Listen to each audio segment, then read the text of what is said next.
the best gift that I could give myself this 2024 is the gift of financial freedom.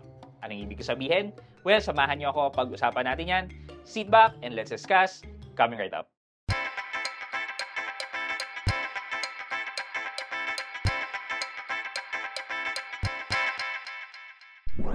Hi guys, this is Pat and you're in Pat Quintos Review TV. So if you're new to my channel, I do reviews about personal finance na meron akong experience or meron na akong knowledge na ginawa ko na ng videos and playlists na makita nyo dito sa taas. At kung bago kayo dito sa channel ko, you may want to consider subscribing to my channel.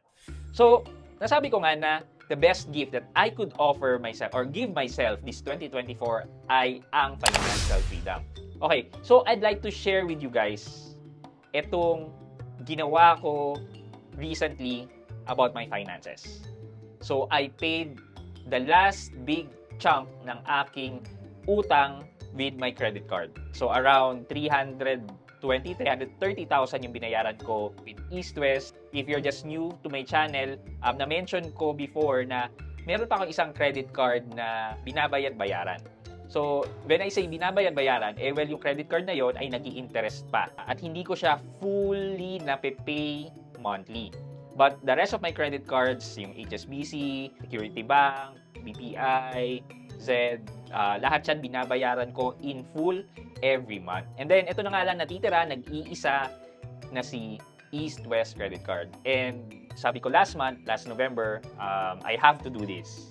I have to reduce my savings and pay out all my utang from East West. And I did it.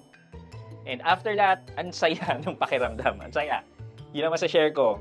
Parang wala na akong masyadong iniisip na paano pag nawala na akong trabaho. But don't get me wrong guys may utang pa ako. So ano ba utang ko? Yung last na lang yung SPay later which is around 8,000. But I can clear that by pagdating ng January dahil last month to pay ko na lang yon.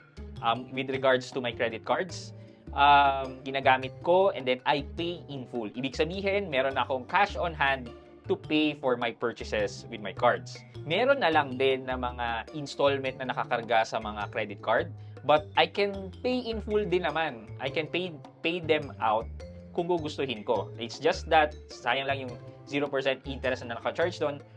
And kapag pina-preterm ko naman yung mga naka-installment, magkakaroon pa ako ng additional charge. So minarapat ko na lang na bayaran siya as time goes by.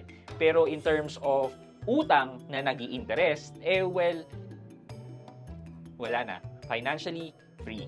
Financially free at the age of what? 30 plus going to 40. But guys, hindi nyo pa nagagawa, well, I am encouraging you all to start managing your debts. Make sure that your debts are manageable and controllable. Ibig sabihin, in case na gustuhin mo na mawala ng utang by paying it off, then you can.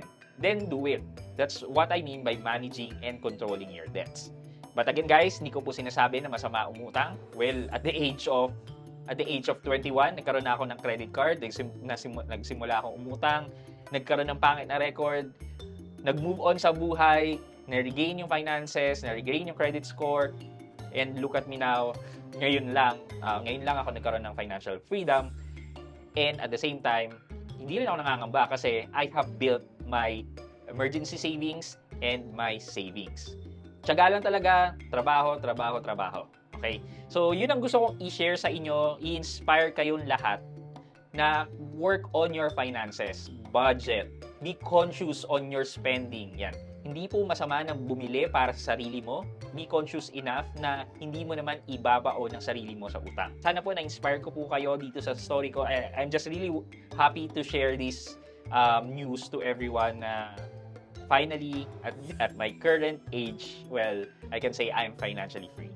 So for our question of the day, sa tingin nyo ba may taong walang utang? So isulat nyo lang sa comment section sa baba at may chance kayong manalo ng 1,000 pesos sa ating weekly GCash giveaway. Yun lamang po for today's video. But before I end this video, mag-shoutout po muna tayo. At shoutout po kay at JamesVlog30. Sabi po niya, watching from Antipolo. Pa-mention po next vlog idol. Yan. At James Vlog 30, shoutout po sa inyo. Maraming salamat sa panonood at pagsuporta ng aking mga videos. Thank you so much. I hope you like this video. Leave a thumbs up. And if not, wala na problema dyan. But continue to support me by subscribing to my channel by clicking the subscribe button and also the bell button sa tabi ng subscribe para mag-receive kayo ng latest notification sa lahat ng upload ko. Again guys, this is Pat Quinto and you're in Pat Quinto's Review TV. Bye-bye!